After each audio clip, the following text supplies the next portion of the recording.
Hi friends, ఎలా ఉన్నారు? అందరూ బాగున్నారని అనుకుంటున్నాను. ఈ మధ్య కొంచెం వీడియోస్ కొంచెం లేట్ అవుతున్నాయండి, సారీ అండి. దానికి ఇప్పటి నుండి ఇంకా రెగ్యులర్గా పోస్ట్ చేస్తాను. ఇంకా వీడియోలోకి వెళ్ళిపోతే మీకు థంబ్నెయిల్ చూస్తే మీకే అర్థమైపోయి ఉంటుంది కదా. 10 నిమిషాల్లో చేసుకున్నటువంటి పన్నీర్ కలాకండ్ రెసిపీ మీకు ఇప్పుడు చూపించబోతున్నాను అనమాట.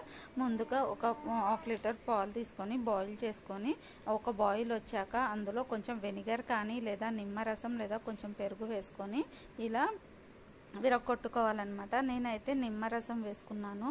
కొంచెం నిమ్మరసం వేసుకొని ఇలా వీడియోలో చూపించిన విధంగా విరగొట్టుకొని ఒక 5 నిమిషాల పాటు మరిగించుకోవాలి. ఇలా మరిగించుకుంటే ఏమవుతుందంటే అదే విరిగింది ఉంటుంది కదా, అది పూర్తిగా వాటర్ నుండి విడిపోయి ముద్దలాగా అవుతుంది అనమాట. అందుకని అలా విరిగిపోయిన దాన్ని తీసి ఒక జాలీలో పెట్టేసుకోవాలి పక్కకి. కడిగేసుకొని ట్యాప్లో వాటర్ వేసుకొని కడిగేసుకొని మళ్ళీ ఆ వాటర్ అంతా డ్రైన్ అయ్యేంత వరకు పక్కకు పెట్టుకోవాలి. ఆ తర్వాత ఇంకొక కడాయి పెట్టుకొని అందులో ఒక 1/2 లీటర్ పాలు పోసుకొని బాయిల్ చేసుకోవాలి అన్నమాట. ఈ మిల్క్ అనేటువంటిది సగం అయ్యే వరకు బాయిల్ చేసుకోవాలి. ఇలా మధ్య మధ్యలో కలుపుకుంటూ బాయిల్ చేసుకోవాలి, లేదంటే అడుగంటిపోతుంది. అందుకని చెప్పి ఇలా మధ్య మధ్యలో కలుపుకుంటూ బాయిల్ చేసుకోవాలి. ఇలా పాలు సగం అయ్యాక ఇందులో ముందుగా మనము పాలు విరుగొట్టుకొని పన్నీర్ చేసుకున్నాం కదండి, ఆ పన్నీర్ని దీంట్లో వేసుకొని ఇలా కలిపేసుకోవాలి అనమాట. అది పన్నీర్ ఏంటి అంటారా? దాంతోనే కదండి పన్నీర్ తయారు చేసేది. కాకపోతే అంటే దాన్ని క్యూబ్స్గా కట్ చేసి మళ్ళీ గ్రేట్ చేసుకోవాలి. దానికంటే ఇది బెటర్ కదా, అందుకని ఈజీ వేలో మీకు చూపించాను అనమాట. ఇలా వేసుకొని ఈ పాలన్నీ ఇంకిపోయే వరకు పన్నీర్ని బాగా మరిగించుకొని మొత్తం ఇంకిపోయే వరకు మరిగించుకోవాలి. కాకపోతే ఏంటంటే వీడియోలో చూపించిన విధంగా ఇలా మధ్య మధ్యలో కలుపుతూ ఉండాలి, లేకపోతే అంటే కింద అడుగంటిపోతుంది అనమాట.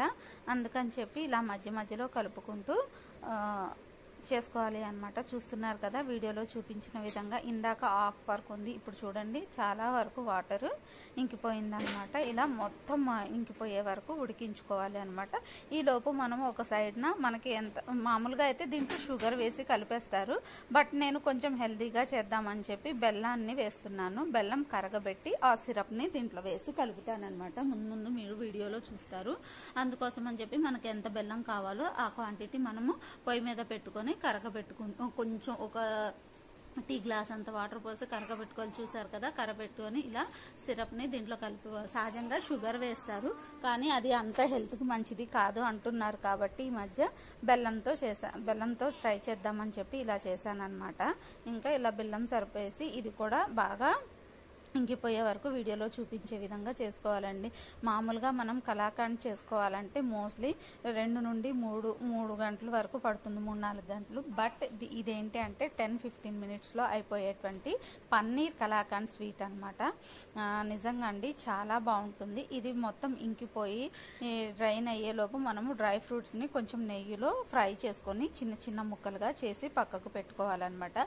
ఇవన్నీ నేను ఆల్రెడీ ముందే చేసి పెట్టుకున్నాను కాబట్టి మీకు వీడియోలో చూపించలేకపోతున్నాను అనమాట. ఓకేనా?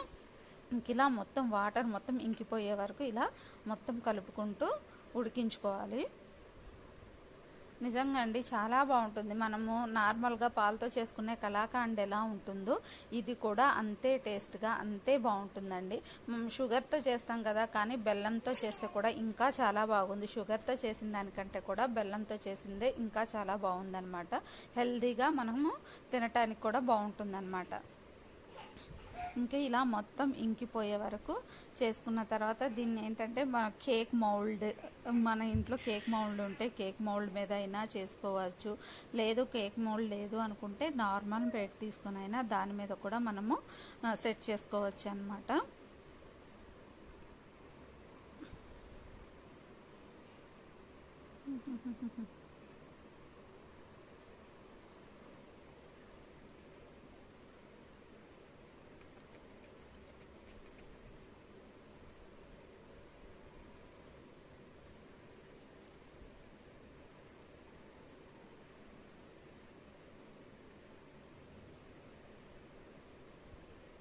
ఇలా మంచిగా మధ్య మధ్యలో కలుపుకుంటూ మొత్తము డ్రై అయ్యే వరకు చేసుకోవాలి. ఇలా చేసుకున్న తర్వాత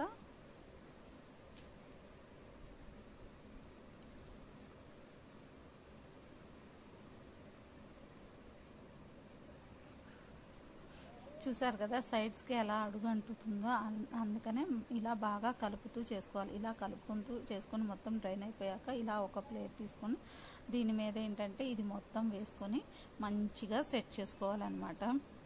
ఇలా సెట్ చేసుకొని దీని మీద డ్రై ఫ్రూట్స్ వేసుకొని ఇట్లా డ్రై ఫ్రూట్స్ చల్లుకొని ముందుగా కట్ చేసి పెట్టుకుంటాం కదా, ఆ డ్రై ఫ్రూట్స్ చల్లేసుకొని ఒక 10 నుండి 20 నిమిషాల పాటు వదిలేయాలి.